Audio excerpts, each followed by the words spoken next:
कुछ बताना चाहेंगे पहले चैप्टर का? कोई कुछ बताना चाहते हैं तो हाथ उठा सकते हैं और एक एक करके आप लोग बता सकते हैं, 5 मिनट टाइम। हाँ, अंजलि माता जी।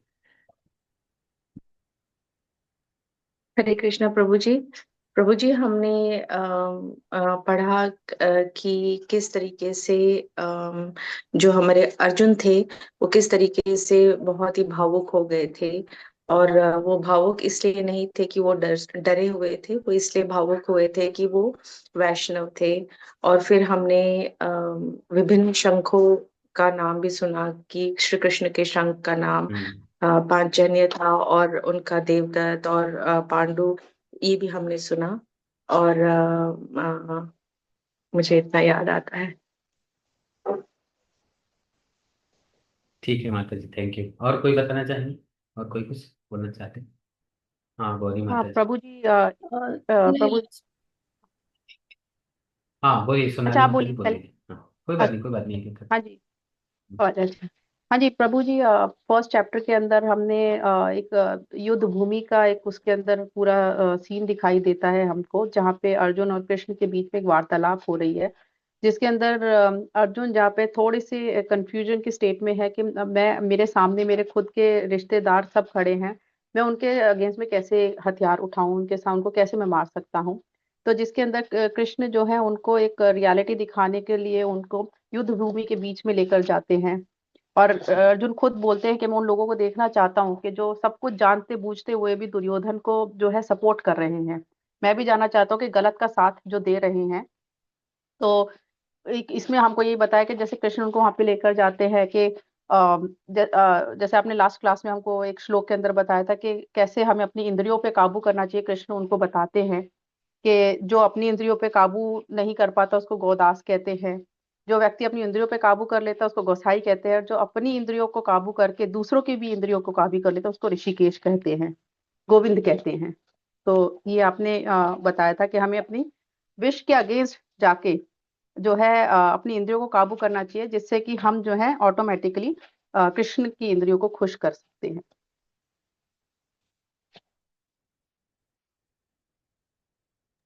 बहुत अच्छा बताया प्रभु सोनाली जी, आप माता जी म्यूट हैं। आपने। हाँ, बहुत अच्छा बताया आपने। गौरी माता जी, आपको कुछ बोलना चाहती थी? हाँ, लास्ट क्लास में हमने ये बताया कि अर्जुन जो थे उनको लग रहा था कि इन सब की मृत्यु जो होने वाला है उसे महापाप लगेगा, तो हम्म। मुझे वो नहीं करना चाहिए।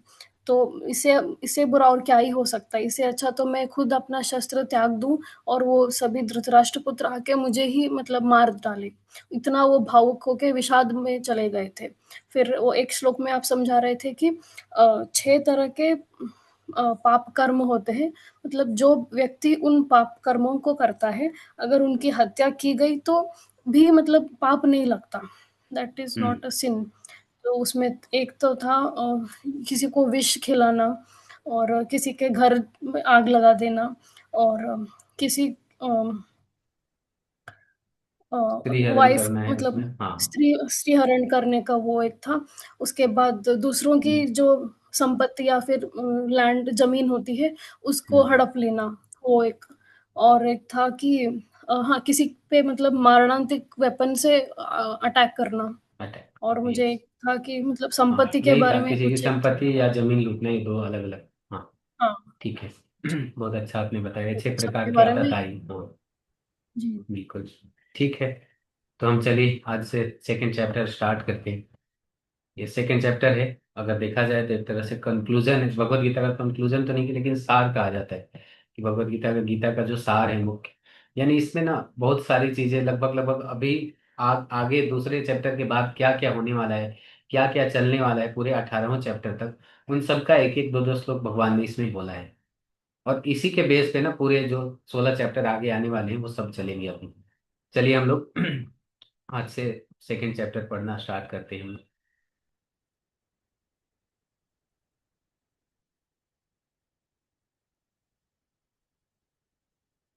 तो इसमें जो पहला श्लोक है, संजय बोलते हैं। सब लोगों का स्क्रीन दिख रहा है? हाँ जी प्रभु जी। संजय ने कहा, करुणा से परिपूर्ण उदास मन और आंसुओं से भरे नेत्रों वाले अर्जुन को देखकर मधुसूदन कृष्ण ने ये शब्द कहे। तो यहाँ ये कौन बोल रहा है? संजय बोल रहे हैं। संजय ने बोला ये श्लोक। उसके बाद फिर अब भगवान बोलेंगे। भगवान क्या करें, कोई पढ़ेंगे यहाँ से पहला, ये दूसरा श्लोक पढ़िए, एक एक कोई पढ़ लीजिए। अंजलि माता पढ़िए। भगवान ने कहा, हे अर्जुन, ये अशुद्धियां तुम पर कैसे आ पड़ी हैं? ये उस व्यक्ति के लिए बिल्कुल भी उपयुक्त नहीं है जो जीवन का मूल्य जानता है। ये उच्च लोगों की ओर नहीं, अपयश की ओर ले जाती है। हाँ, तो यहाँ भगवान क्या कर रहे हैं? भगवान डांट रहे हैं, क्योंकि हमने इससे पहले पढ़ा कि भगवान ने क्या बोला कि जो इन सात मतलब 6 प्रकार के आतताइयों में से कोई एक भी पाप किया रहता है, अर्जुन क्या बोल रहे हैं कि महापाप है, अगर मैं अपने लोगों को मारूं तो महापाप है। लेकिन भगवान यहाँ पे क्या डाल डांट रहे हैं? कुस्तवाकस्मलम इदम विश्व समुपस्थितम अनार्य जुष्टम अस्वर्गम। अनार्य का मतलब क्या होता है? जैसे हम लोग ऐसे इसको ना हिंदी भाषा में हम बोल देते हैं अनाड़ी है, ये बहुत अनाड़ी है वो। तो अनार्य का जो विकृत रूप है उसको बोलते हैं अनाड़ी। आर्य यानी श्रेष्ठ, नीचे देखिए आएगा। तो नीचे क्या होता है? यहाँ पे बता रहे हैं जो लोग जीवन का मूल्य नहीं जानते, जो जीवन का मूल्य जानते हैं उनको बोला जाता है आर्य। यानी वो अपने जीवन को सही मूल्य, जब तक हम किसी चीज का नहीं जानते ना, किसी भी वस्तु का संसार में, अगर हम सोने का मूल्य नहीं जानते हैं और सोने के बारे में हम नहीं जानते कि ये गोल्ड है, इसको देखने में ये पीला होता है, इसमें बहुत चमक होती है और इसका ये रेट चल रहा है, ये ऐसे, अगर हम सोने के बारे में नहीं जानते हैं और हम किसी दूसरे के पास चले जाए, किसी दुकान वाले के पास, और बोले कि हमें सोना चाहिए, वो पूछेगा आपसे, सोना जानती हैं आप, सोना कैसा होता है, दिखता कैसा है? आप बोलेंगे नहीं नहीं, मैं नहीं जानती हूँ, तो आपको लोहा भी देकर ठग सकता है। होता है ना? तो ऐसे ही सेम यहाँ पे यही चीज बताया जा रहा है कि उस व्यक्ति के लिए बिल्कुल भी ये अशुद्धियां, मतलब जैसे भगवान डांटते हैं यहाँ पे कि अशुद्धियां तुम पर कैसे आ गई। अरे इस ये उस व्यक्ति के लिए बिल्कुल भी उपयुक्त नहीं है जो जानता है मूल्य। आप जानती हो भी कि सोना ऐसा होता है, ये रेट चलता है, ये ऐसे होता है, इसको ये यूज किया जाता है, तो फिर भी आप उसके जगह पे लोहा खरीद रहे हो, तो आपको मूर्ख कहा जाएगा। उसी प्रकार से भगवान यहाँ डांट रहे हैं कि आप जीवन के मूल्य को जानते हो। आप जो जीवन का मूल्य है वो है धर्म। आप वास्तविक धर्म को जानते हो, सब कुछ जानने के बाद आप इतनी पांडित्यपूर्ण वचन बोलने के बाद भी आप ऐसी बात कर रहे हो कि जो कि अपयश की ओर ले जाती है। यानी जो व्यक्ति एक पाप किया हो उसको मार दिया जाना चाहिए तो भी पाप नहीं लगता। मतलब उसमें बता रहे हैं कि ये जो आतताई हैं 6 प्रकार के, इनको मार देने पे कोई पाप नहीं लगता, उसमें से कोई एक भी गलती किया हो तो। और दुर्योधन ने तो सारे गलतियां किया है, इसमें से कोई भी ऐसा मतलब आतताइयों वाला कर्म नहीं है जो दुर्योधन ने नहीं किया है, और तुम उसको माफ करने की बात कर रहे हो। तो भगवान यहाँ पे क्या करते हैं? वहां पे डांटते हैं। इसके बाद फिर भगवान डांटते ही नहीं, आप सोचिए कि कितना कड़वा वर्ड बोलते हैं। यहाँ पे दूसरे 2.3 में भगवान अर्जुन को बहुत कड़वा बोलते हैं। क्या बोलते हैं? कोई पढ़ेंगे यहाँ से? हे पृथा पुत्र से लेके और ये जो मोटा मोटा अक्षरों में लिखा है, पढ़िए को। हे पृथा पुत्र, इस अपमानजनक नपुंसकता के आगे मत झुको, यह तुम्हें शोभा नहीं देता। हे शत्रुओं को दंड देने वाले, हृदय की ऐसी तुच्छ दुर्बलता को त्याग कर उठो। हाँ, मतलब यहाँ पे भगवान डांटते ही नहीं है, भगवान कड़वा वचन भी यहाँ पे बोल रहे हैं। कड़वा वचन क्या है? अगर किसी को बोला जाए कि अरे ये तो नपुंसक है, आप सोचिए कितना बुरा मानेगा वो। होता है ना, आप किसी को बोल के देखिए, तुरंत आपको गोली मार देगा व्यक्ति। भगवान यहाँ पे अर्जुन को डांटते हुए ये भी बोल रहे हैं। अब क्यों बोल रहे हैं? तो इसके पीछे रीजन प्रभुपाद जी इसमें बता रहे हैं, इस श्लोक में ही बता रहे हैं कि क्यों बोला जा रहा है ऐसे। क्योंकि उनको, अर्जुन को क्या था कि वहां जगाना था, और जगाने के लिए भगवान देखिए 2 चीज बोल रहे हैं। एक तो यहाँ पे बोल रहे हैं पृथा पुत्र भी बोल रहे हैं, ठीक है, और उसके बाद फिर बोल रहे हैं पार्थ। पार्थ मतलब होता है पृथा का पुत्र। पृथा कौन है? तो उनकी माता यानी कुंती का एक नाम था पृथा, इसीलिए यहाँ पे पार्थ भी बोल रहे हैं, और एक तरफ नपुंसकता की भी बोल रहे हैं, दोनों चीज बोल रहे हैं। ऐसे कैसे हो सकता है? तो देखिए प्रभुपाद जी ने बहुत सुंदर तात्पर्य दिया है। अर्जुन को पृथा का पुत्र कहा गया है जो कृष्ण के पिता वसुदेव की बहन थी। अतः अर्जुन का कृष्ण के साथ रक्त संबंध था। यदि क्षत्रिय पुत्र युद्ध करने से मना कर दे तो वह केवल नाम का क्षत्रिय है, और यदि ब्राह्मण पुत्र अधर्म का आचरण करे तो वह केवल नाम का ब्राह्मण है। ऐसे क्षत्रिय और ब्राह्मण अपने पिता के अयोग्य पुत्र होते हैं। इसीलिए कृष्ण नहीं चाहते थे कि अर्जुन एक अयोग्य क्षत्रिय पुत्र बने। अर्जुन कृष्ण के परम मित्र थे, और कृष्ण स्वयं उन्हें रथ पर बैठाकर मार्गदर्शन कर रहे थे। लेकिन इन सभी उपलब्धियों के बावजूद यदि अर्जुन युद्ध छोड़ देता है तो वह एक निंदनीय कार्य करेगा। 2 कारण बताया गया। एक कारण कि वो क्षत्रिय कुल से थे, उनका कार्य है जहां धर्म की रक्षा है वहां खड़ा होना। और दूसरा चीज क्या है कि भगवान कृष्ण साथ में, उनके साथ में रथ पे बैठे हुए सारथी बनने के लिए तैयार हो गए उनके लिए, और अर्जुन क्या कर रहे हैं? पीछे अगर भागते हैं तो दोनों में क्या है कि ऐसा रवैया उनके व्यक्तित्व के अनुकूल नहीं है।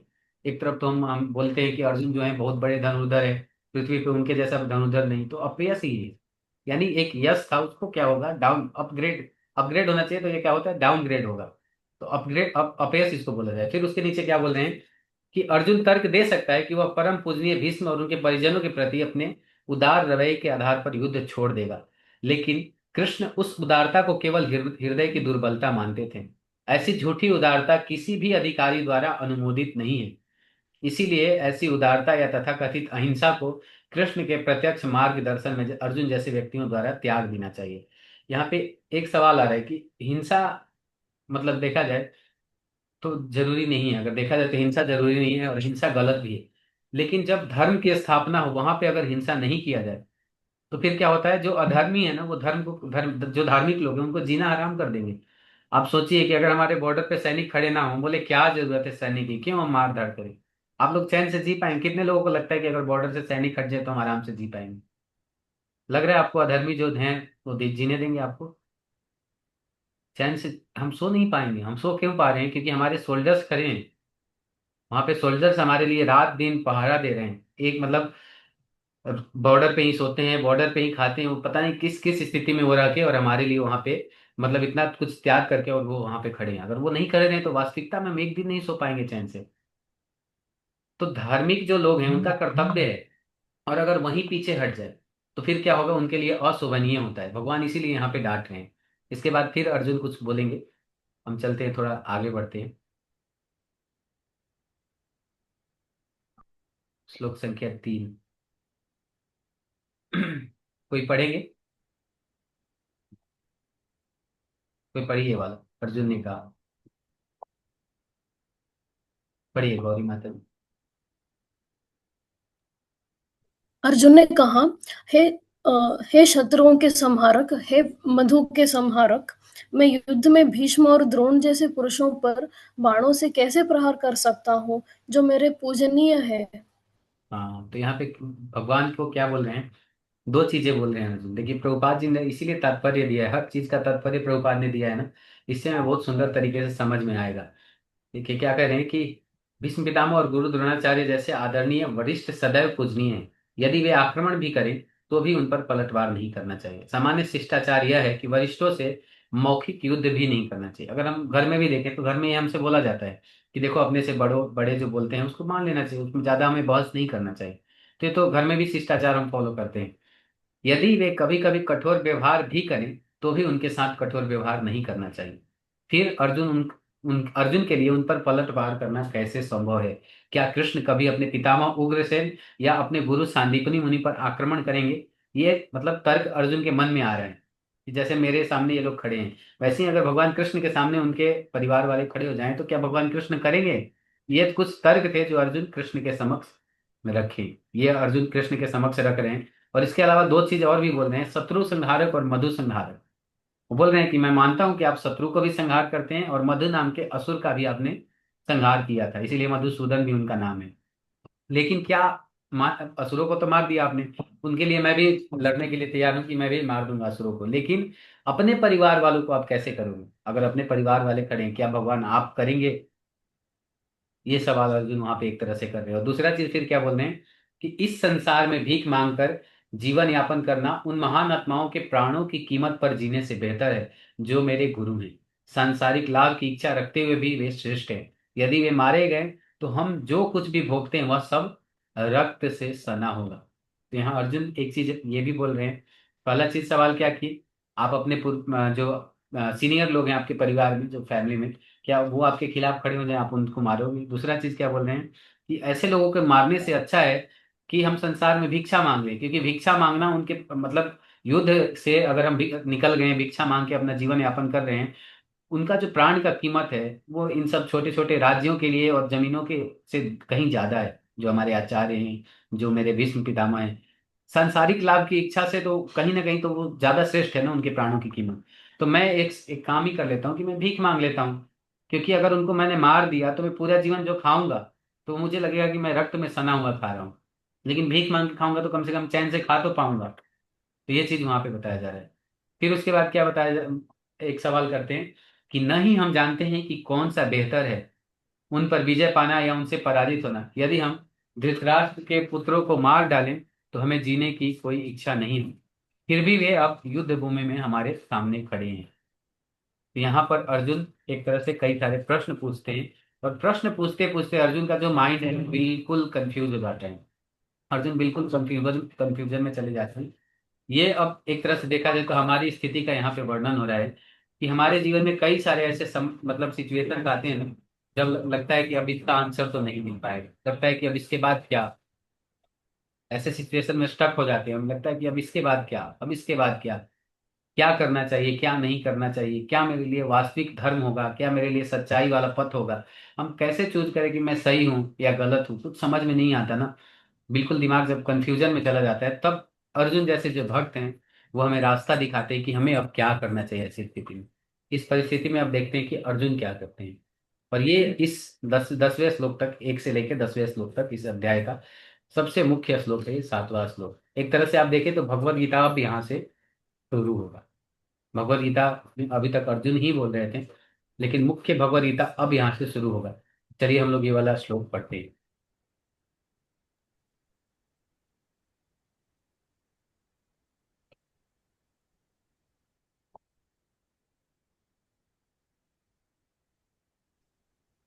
हरे कृष्णा कार प्रभु जी।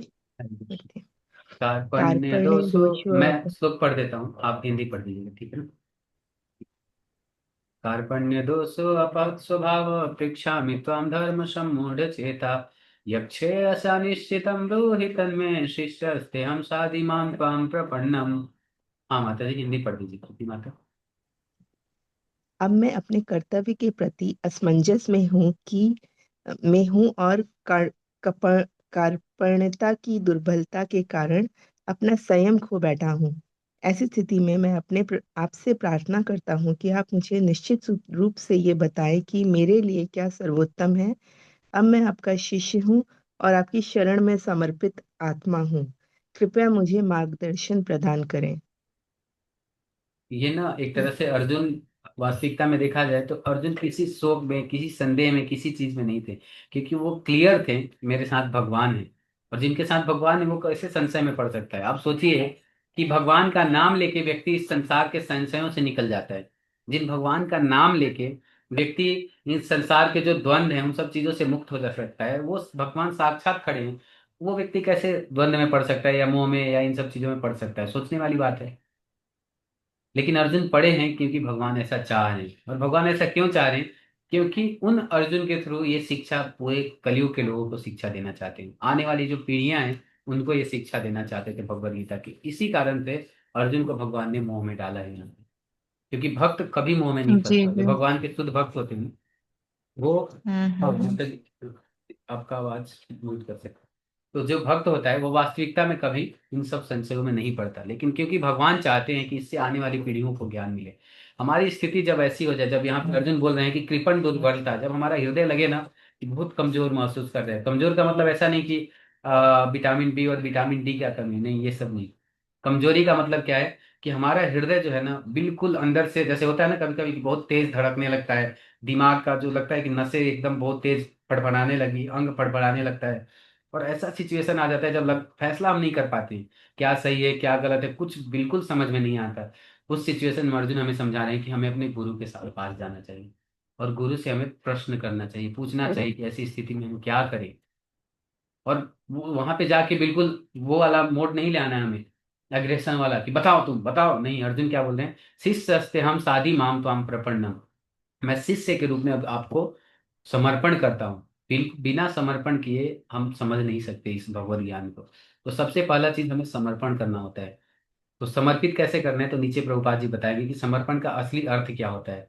चलिए तो हम तात्पर्य पढ़ते हैं। तात्पर्य में प्रभुपाद जी ने बिल्कुल क्लियरली इस श्लोक को बहुत सुंदर तरीके से समझाया है।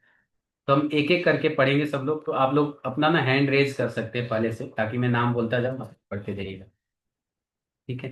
हैंड रेज उसमें कर लीजिए अपना, डिजिटल वाला, हाँ। ठीक है, अनीता माता जी आप पढ़ दीजिए, जो मैंने नीले कलर का किया है इतना आप पढ़ दीजिए। प्रकृति के अनुसार भौतिक गतिविधियों की संपूर्ण व्यवस्था सभी के लिए उलझन का स्रोत है। हर कदम पर उलझन के लिए उलझन है। इसीलिए व्यक्ति को एक प्रामाणिक आध्यात्मिक गुरु के पास जाना चाहिए, जो जीवन के उद्देश्य को पूरा करने के लिए उचित मार्गदर्शन दे सके। सभी वैदिक साहित्य हमें जीवन की उलझनों से मुक्ति पाने के लिए एक प्रामाणिक आध्यात्मिक गुरु के पास जाने की सलाह देते हैं, जो हमारी इच्छा बिना घटित होती है। हाँ, धन्यवाद माता जी। तो इसमें क्या चीज बता रहे हैं प्रभुपाद? प्रामाणिक आध्यात्मिक गुरु के बारे में। प्रामाणिक आध्यात्मिक गुरु मतलब समझ रहे हैं, ऐसा नहीं कि कोई व्यक्ति कुछ भी बोलता है हम आध्यात्मिक मान लेते हैं। हमें लगता है कि कोई व्यक्ति ना भगवान कृष्ण का नाम लेके और कुछ वीडियोज बना रहे हैं तो वो आध्यात्मिक हो गए, या हमें लगता है कि कोई बाबा दाढ़ी मूंछ रख लिए और गेरुआ कपड़ा पहन लिए तो वो आध्यात्मिक हो गए।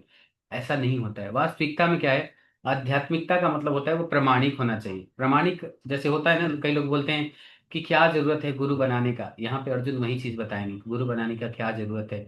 दूसरा चीज क्या बताया जा रहा है, प्रमाणिक का मतलब क्या होता है, कोई परंपरा से आना चाहिए। हम गुरु परंपरा के बारे में बाद में बहुत अच्छे से डिस्कशन करेंगे। मैं सिर्फ आपको यही बता देता हूँ, प्रमाणिक का मतलब परंपरा, ऑथोराइज। जैसे परंपरा से ऑथोराइज होते हैं। जिस प्रकार से हम गवर्नमेंट कॉलेज में या अपने बच्चों का एडमिशन कराने किसी कॉलेज में जाते हैं ना, तो हम पहले चेक करते हैं कि ये गवर्नमेंट के द्वारा ऑथोराइज है भी या नहीं है। ऐसे ही हम किसी कॉलेज में नहीं डालते। उसी प्रकार से प्रमाणिक का मतलब ये होता है कि वो भगवान के द्वारा ऑथोराइज किया गया हो। ठीक है, चलिए हम आगे बढ़ते हैं। मैं बाद में बताऊंगा संप्रदाय और परंपरा, नहीं तो हमारा समय खत्म हो जाएगा। तो अभी कौन पढ़ना चाहते हैं? अनीता माता जी हो गया आपका। रजनी माता जी, रजनी माता ने हाथ उठाया, ठीक है रजनी माता।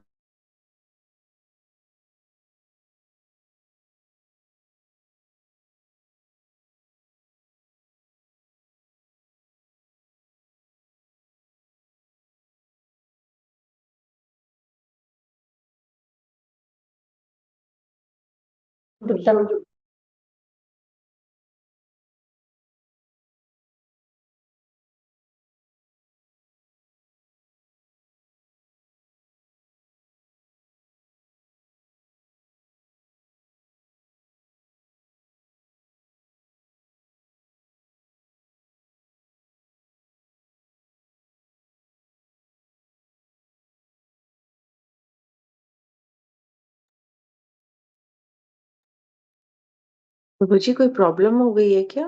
मुझे सुनाई नहीं दे रहा कुछ।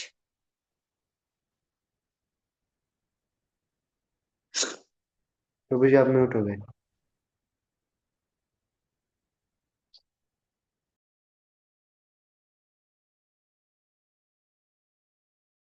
हाँ, मैं ये कर रहा हूँ ना कि पढ़िए जल्दी से। पुष्पा माता जी आपने हाथ उठाया था। note।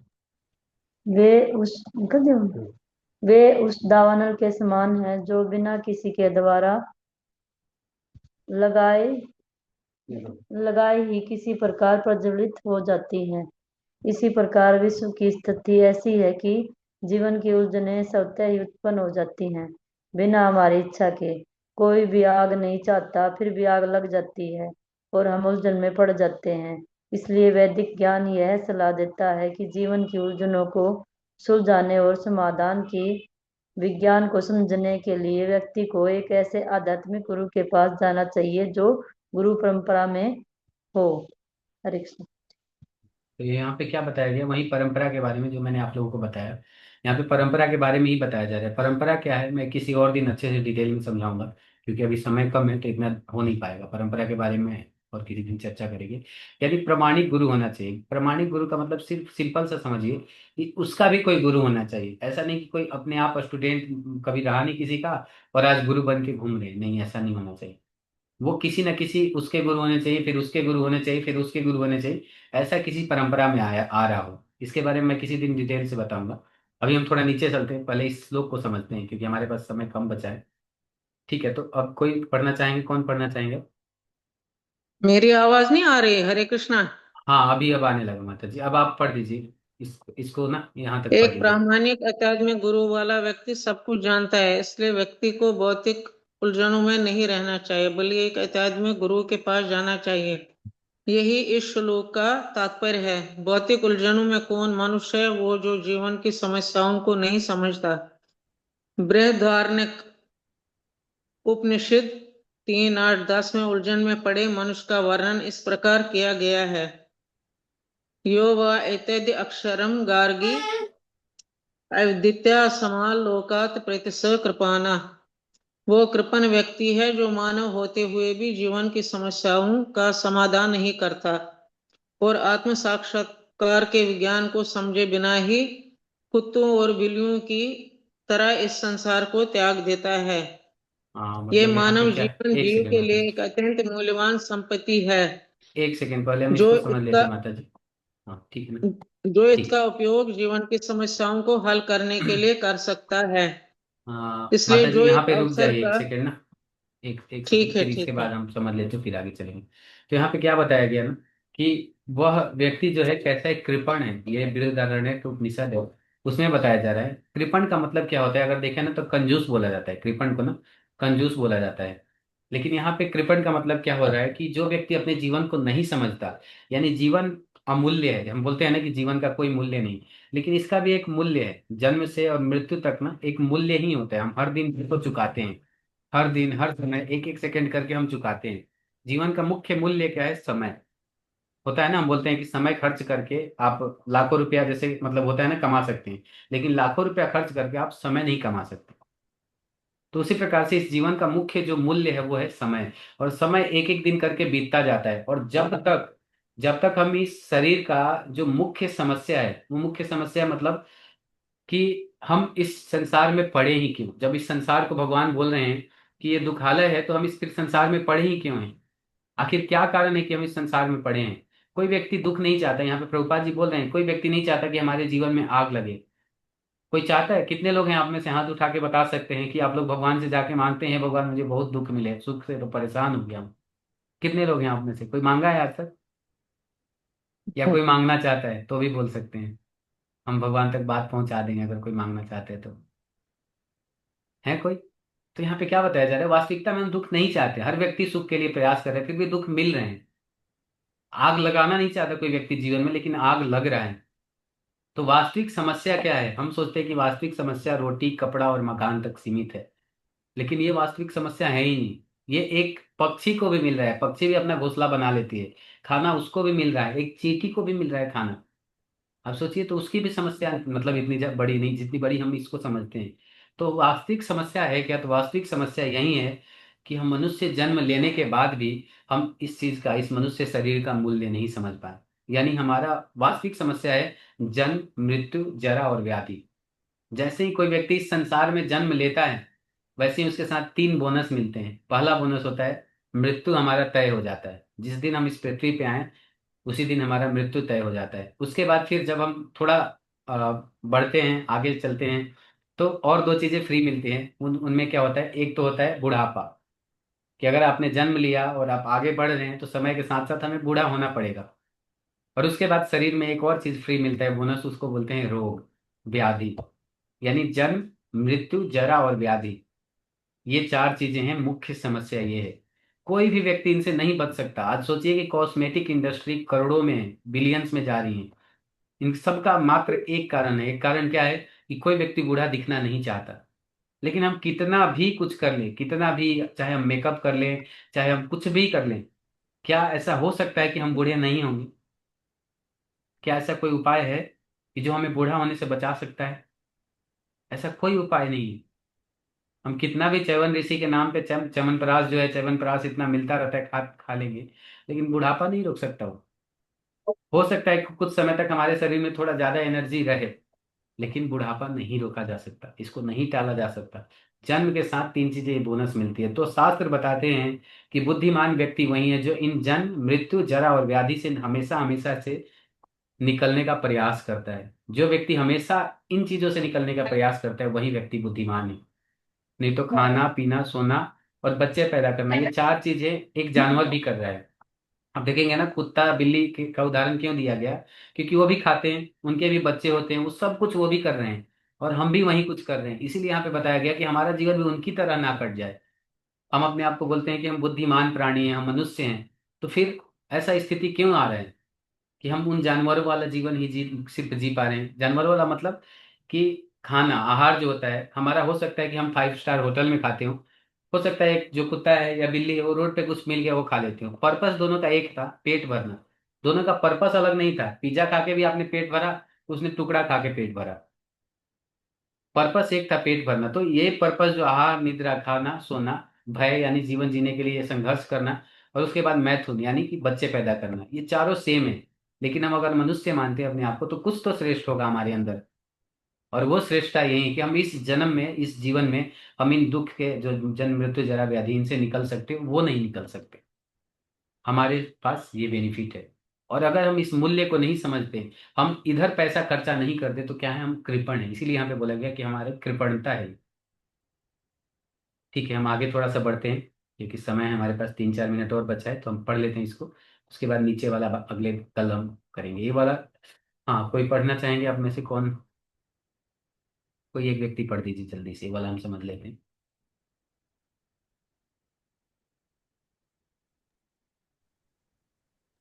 यह यह मानव मानव जीवन जीवन।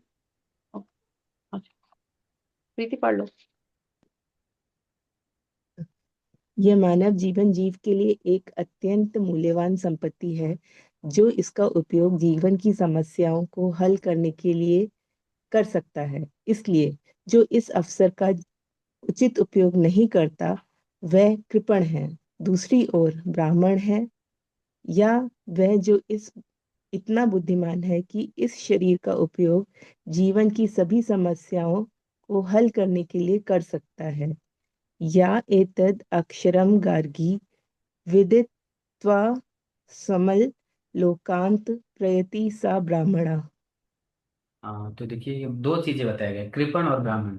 ब्राह्मण का मतलब यहाँ जाति से नहीं है, किसी जाति किसी संप्रदाय किसी धर्म से, ऐसा नहीं बताया गया। ब्राह्मण और कृपण दो शब्द आते हैं श्वेताश्वर उपनिषद में, जिसमें बताया गया कि जो इस मानव जीवन जो इतना मूल्यवान संपत्ति है, इसका उपयोग जीवन की समस्याओं को हल करने के लिए हम कर सकते हैं। जीवन की समस्या क्या, जो हमने बताया क्या है कि जन्म मृत्यु जरा और व्याधि, इससे हमेशा हमेशा के लिए कैसे निकला जा सकता है। एक तो होता है कि हमें रोग हुआ और हम दवाई ले लिए, वो थोड़े देर के लिए हमें उससे आराम जरूर मिल जाता है। लेकिन दूसरा ऑप्शन क्या है, दूसरा ऑप्शन ये है कि हम हमेशा के लिए इससे कैसे निकल जाए। मैं दुख नहीं चाहता था फिर भी मुझे दुख मिला, मैं नहीं चाहता था दुख जीवन में लेकिन फिर भी मुझे दुख मिल रहा है। मैं बूढ़ा होना नहीं चाहता लेकिन मुझे बूढ़ा होना पड़ेगा। कोई भी व्यक्ति मरना नहीं चाहता लेकिन मुझे एक ना एक दिन मरना पड़ेगा। इस सत्य को हमें स्वीकार करना और इस सत्य पे आधारित तथ्य को जानते हुए, और इस बात की अब हम ऐसा क्या कर्म करें जिससे कि हम इस जन्म मृत्यु के चक्र से ही निकल जाएं। एक बार में हम ऐसा क्या कर्म करें कि इनसे हमेशा हमेशा के लिए बच जाए। जो व्यक्ति इसके लिए अपना जीवन खर्च करता है, तो वास्तविकता में वह क्या है, ब्राह्मण। ब्राह्मण यानी बुद्धिमान, इंटेलेक्चुअल पर्सन। कोई जाति या कोई वर्ण की बात यहाँ पे नहीं की जा रही है। ठीक है ना। तो इस श्लोक का अभी और भी अंश बचा हुआ है जो हम कल थोड़ा पढ़ेंगे, क्योंकि आज टाइम तो मेरे हिसाब से खत्म हो गया है। तो आज हम लोग यहीं से समाप्त करेंगे। और कोई कुछ क्या इसमें से समझे, कोई कुछ बताना चाहे तो बता सकते हैं। कोई शेयर करना चाहते हैं कुछ इस श्लोक में क्या समझ में आया और भी?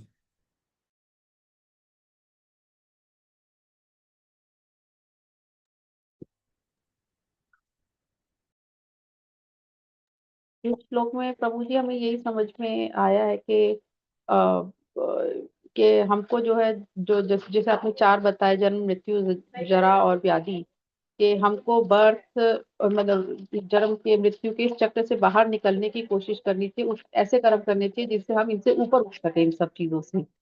तो आपने ये इसी में जैसे एग्जांपल दिया है कुत्ते बिल्ली का और इंसान का, ये दोनों का पर्पस हो सकता है पेट भरना हो खाना खा के, बट आप उस खाने को कैसे अर्न कर रहे हैं, कैसे अपने तक ला रहे हैं, कैसे कर रहे हैं, वो इम्पोर्टेंट है जिंदगी में। बिल्कुल, बहुत अच्छा पॉइंट बताया माता जी आपने, बहुत अच्छा पॉइंट है। इसके अभी नीचे में चर्चा हम करेंगे कल वाले जो है तो इसमें और डिटेल में दिया हुआ है। ठीक है। तो बाकी हमारा समय खत्म हो चुका है, तो हम कल ज्वाइन करेंगे सब लोग समय से, और कल हम आगे पढ़ेंगे।